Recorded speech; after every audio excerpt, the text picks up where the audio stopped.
Buonasera da Sicilia 24, questi titoli. Palermo slittato al tardo pomeriggio l'interrogatorio di Saverio Romano, indagato nell'inchiesta che coinvolge anche l'ex governatore siciliano Totò Cuffaro. Il coordinatore di Noi Moderati punta il dito sulla Stampa: qualcuno mi ha augurato anche la morte. I deputati regionali di PD, Movimento 5 Stelle e Controcorrente in ritiro per 2 giorni nell'abbazia di San Martino delle Scale nel Palermitano, fino a domattina riuniti per discutere della situazione politica regionale, delle conseguenze delle indagini in corso e della finanziaria regionale. Catania, il rogo alle ciminiere manda in fumo un pezzo di storia della città. La procura indaga per incendio e disastro colposo. Moto contro un camion, muore un centauro di 40 anni. L'incidente sulla statale 115 in territorio di Ribera nell'Agrigentino. Lavoro nero e multe nel Ragusano, 7 persone denunciate tra imprenditori e committenti, elevate sanzioni per 118.000 euro anche per gravi violazioni sulla sicurezza. Calcio, Torre del Grifo è ufficialmente del Catania, ora il club rossazzurro punta ad accelerare il rientro nel centro sportivo. La squadra intanto prepara la trasferta di Casarano, possibili novità nell'11 titolare.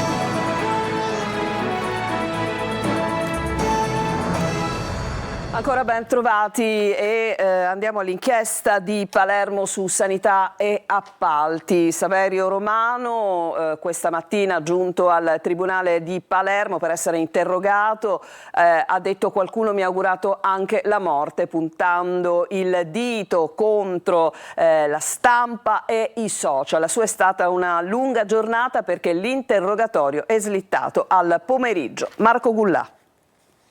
È slittato nel tardo pomeriggio l'interrogatorio preventivo del parlamentare di Noi Moderati Saverio Romano, indagato nell'inchiesta che coinvolge anche l'ex governatore siciliano Totò Cuffaro. Un interrogatorio che era in programma a mezzogiorno ma che è stato poi rinviato nel pomeriggio. L'indagine riguarda un comitato d'affari illegale che gestiva appalti e concorsi pubblici nella sanità. Sia per Romano che per Cuffaro la procura ha chiesto gli arresti domiciliari. Saverio Romano, prima di entrare, ha detto che chiarirà tutto con la GIP del tribunale, polemizzando anche per gli insulti social che gli sono stati rivolti. Stento a capire l'episodio che mi viene contestato, lo chiariremo col giudice, ma quello che è avvenuto sui social, quello che è avvenuto nei giornali che mi riguarda, mettendo insieme un purpurri che non mi riguarda ovviamente, sembra il tema di un fatto che ha poco a che vedere con l'accertamento della verità.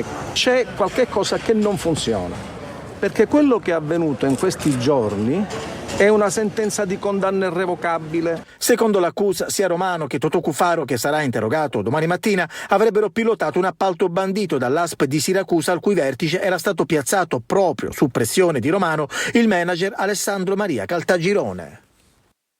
E intanto le opposizioni sono da oggi pomeriggio in ritiro in abbazia. I deputati di 5 Stelle, PD, all'Ars e l'unico esponente di Controcorrente, Ismaele Lavardera, si confrontano alla ricerca di una strategia comune che fino ad ora non c'è stata. Manlio Viola.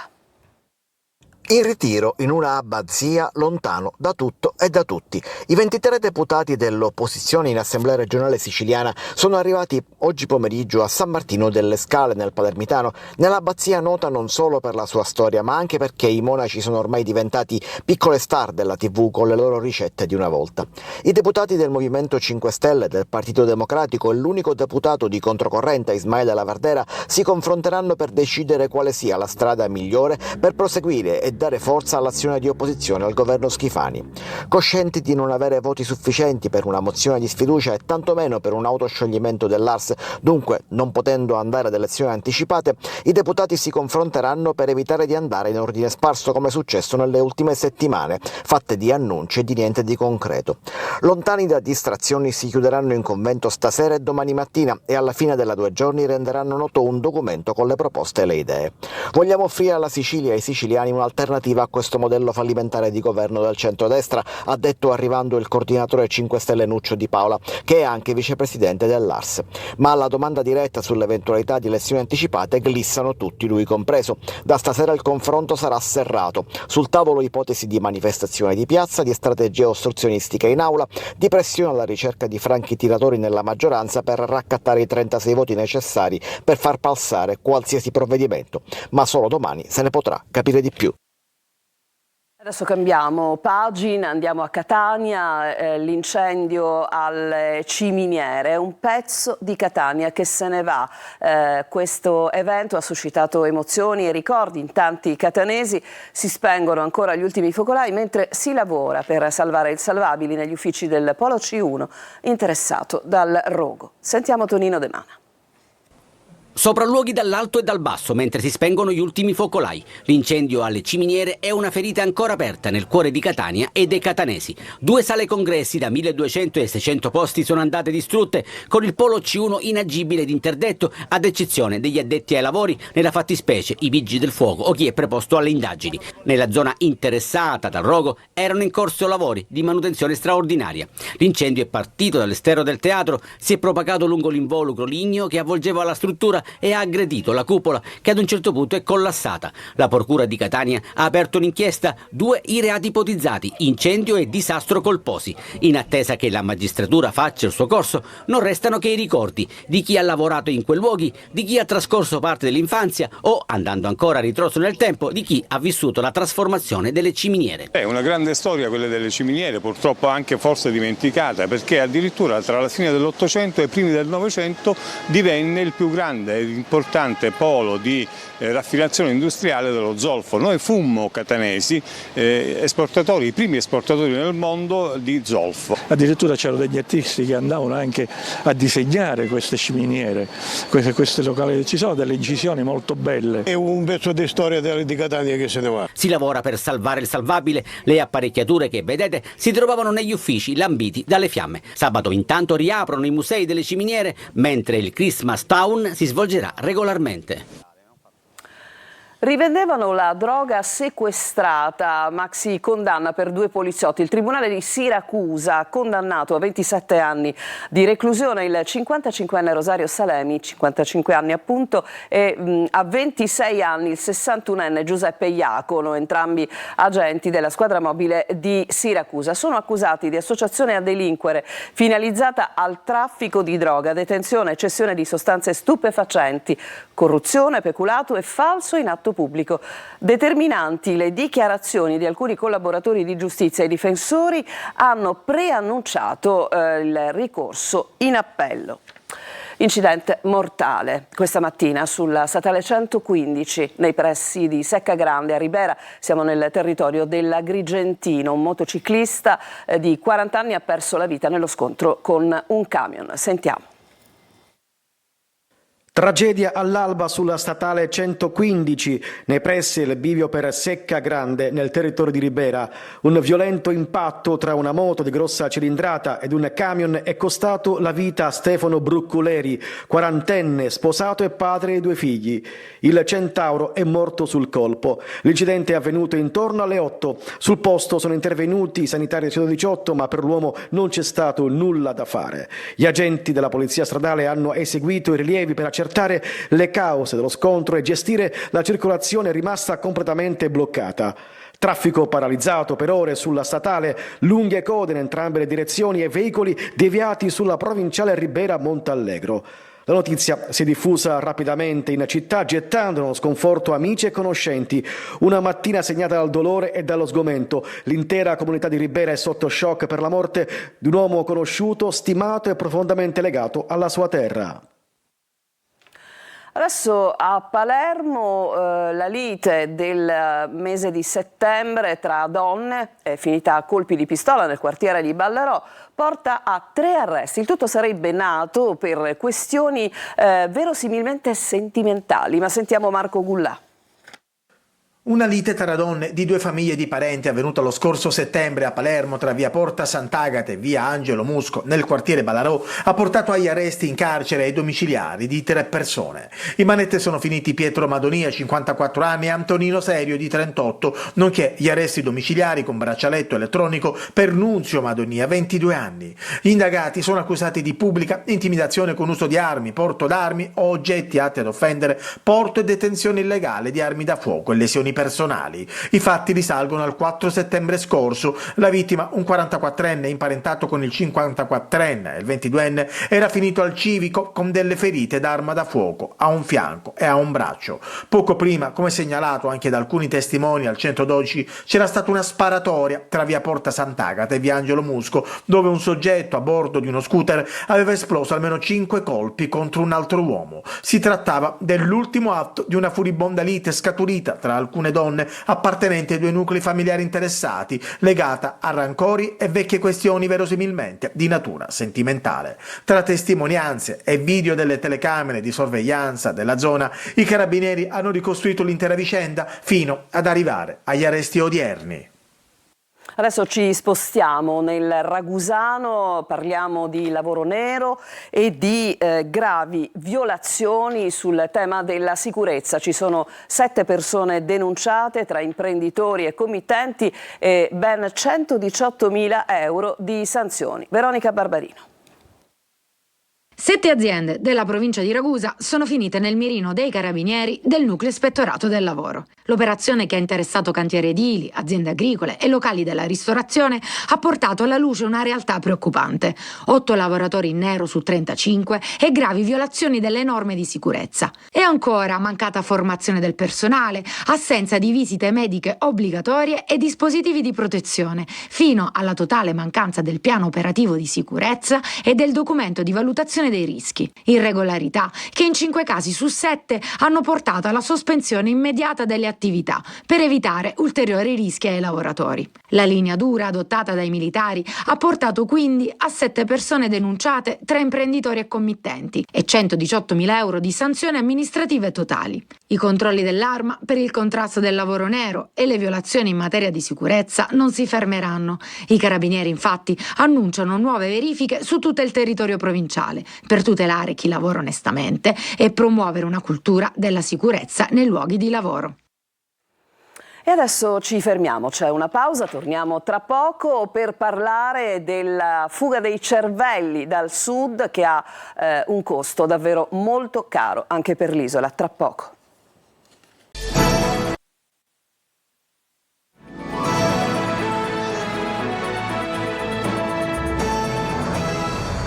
Siamo tornati in studio, sono migliaia ogni anno gli studenti o i laureati che lasciano il sud. Una grande fuga che ha un costo enorme per il meridione. Lorena Dolci.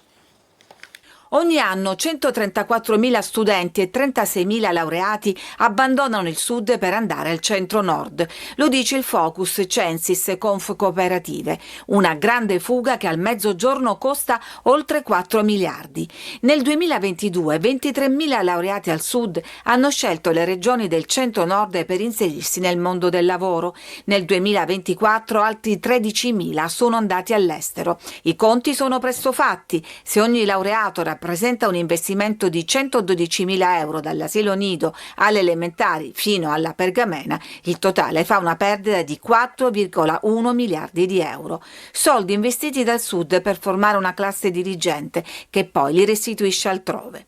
Roma, Milano e Torino sono le città universitarie più ambite dagli studenti che se ne vanno dal sud, con un'altra conseguenza, che dalle casse degli atenei meridionali sono evaporati 157 milioni di euro, mentre quelle del centro-nord registrano 277 milioni di incassi. Una perdita sociale, economica, demografica e culturale, una fuga silenziosa che svuota interi territori, che adesso però segna un'inversione di tendenza. Sabato a San Giovanni Gemini, provincia di Agrigento, nasce il Diritto di Restare, movimento che riunisce 44 associazioni per dare finalmente voce ai giovani decisi a tornare nella propria terra. Allo spettacolo andiamo ad Agrigento, al Pala Congressi per l'apertura della nuova stagione. In scena Il malato immaginario per la regia di Salvo Ficarra con le musiche di Lello Analfino. Sentiamo Davide Sardo. Sold out e applausi a scena aperta al Pala Congressi di Agrigento per l'apertura della nuova stagione teatrale. In scena Il malato immaginario di Molière con la regia di Salvo Ficarra e le musiche di Lello Analfino. Un debutto travolgente che inaugura la rassegna Riflessi culturali. Biglietti esauriti in pochi giorni per uno spettacolo che intreccia fedeltà al testo classico e sensibilità contemporanea. Una storia che continua a parlarci di fiducia, medicina e fragilità umana, con un linguaggio ironico e sorprendentemente attuale. Molière si scaglia contro la medicina e soprattutto i ciarlatani della medicina che fra l'altro ai loro tempi abbondavano anche allora. Io sento notizie e altre del giornale di gente che si spaccia per chissà che, combina danni, e lo spettacolo parla di questo, parla di un malato immaginario che ha le prese con diversi medici, con diversi farmacisti che gli spillano soldi a non finire, e mi pare insomma storia di oggi. Sul palco un cast corale e affiatato guidato da Tosto che dona allo spettacolo un'energia autentica fatta di ritmo, complicità e passione condivisa. Una serata memorabile, abbiamo aperto la stagione nel migliore dei modi con uno spettacolo colto ma soprattutto umoristico, comico, la gente si è divertita molto e dobbiamo dire che insomma, meglio di così non potevamo cominciare. Un debutto che segna nel migliore dei modi l'apertura della stagione teatrale agrigentina. Pubblico entusiasta, atmosfera di festa e un segnale forte di vitalità culturale per la città. Adesso c'è un'altra pausa e poi ritorneremo con il calcio, ci occuperemo subito del Catania al lavoro in vista della trasferta di Casarano.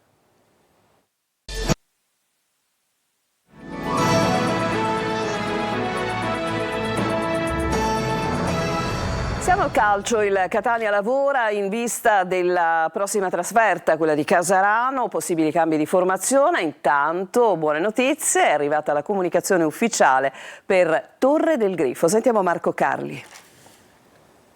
Solo buone notizie che arrivano dal campionato per il Catania. Il primato, la frenata della Salernitana, l'avvicendamento sulla panchina del Benevento con l'esonero di Auteri. L'importante è non farsi distrarre e proseguire il cammino. Intanto arrivano positive notizie anche per quanto riguarda l'extracampo. Via PEC la curatela ha comunicato al Catania l'aggiudicazione definitiva di Torre del Grifo per la cifra di 5,5 milioni.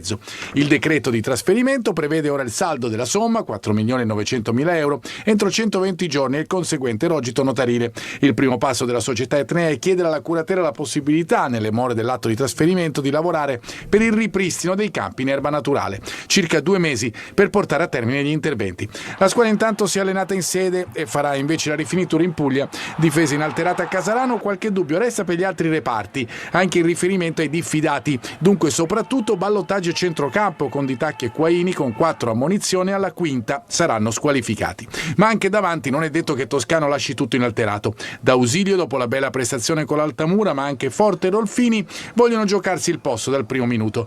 Di certo Toscano tiene tutti sulla corda, troppo importante provare a dare continuità. Il Casarano è in serie negativa, ma sono proprio queste partite che possono segnare ulteriormente la dimensione del Catania dopo la conquista della vetta.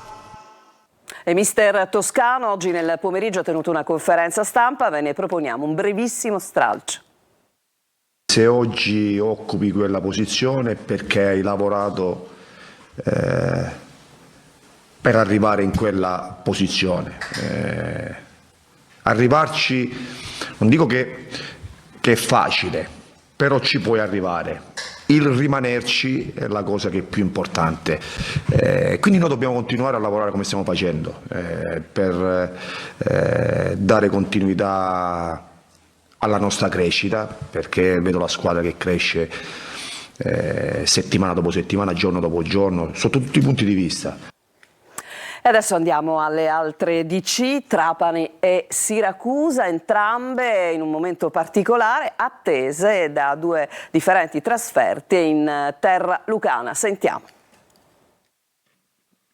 Agganciata alla zona playoff, il Trapani non vuole più mollarla e ha potenza, anzi ha l'occasione per consolidarla. Di fronte si troverà una formazione che ha appena vissuto una sorta di rivoluzione dirigenziale con l'arrivo di Giuseppe Di Bari come direttore sportivo, una figura che proprio da questa settimana dovrà valutare soprattutto la posizione dell'allenatore Pietro De Giorgio, al quale è stata rinnovata la fiducia a termine sia domenica, ma già circola con insistenza il nome di Gaetano Fontana per la panchina. Il Trapani invece è sulle ali dell'entusiasmo, le 3 vittorie consecutive valgono tanto anche perché a fine mese potrebbe arrivare una nuova penalizzazione e quindi occorre mettere fieno in cascina. Aronica anche domenica non dovrebbe cambiare molto, difesa a 4, l'unica novità è dettata dalla squalifica di Giovanni Di Noia con Palmieri che dovrebbe sostituirlo a centrocampo. A Siracusa invece si sta cercando di risalire pian piano mettendosi alle spalle l'avvio difficile di campionato, la società e il tecnico hanno fatto quadrato, le 2 vittorie nelle ultime 3 partite hanno dato un pizzico di entusiasmo e consapevolezza. Sabato a Picerno c'è la ghiotta occasione per dare continuità ai risultati e lasciare magari l'ultimo posto in classifica. Turati spera di recuperare Di Paolo che potrebbe partire dalla panchina con la conferma dell'11 vittorioso contro il Latina. E questo era il nostro ultimo servizio, Sicilia 24 si chiude qui, grazie per averci seguito, vi auguro una buona serata.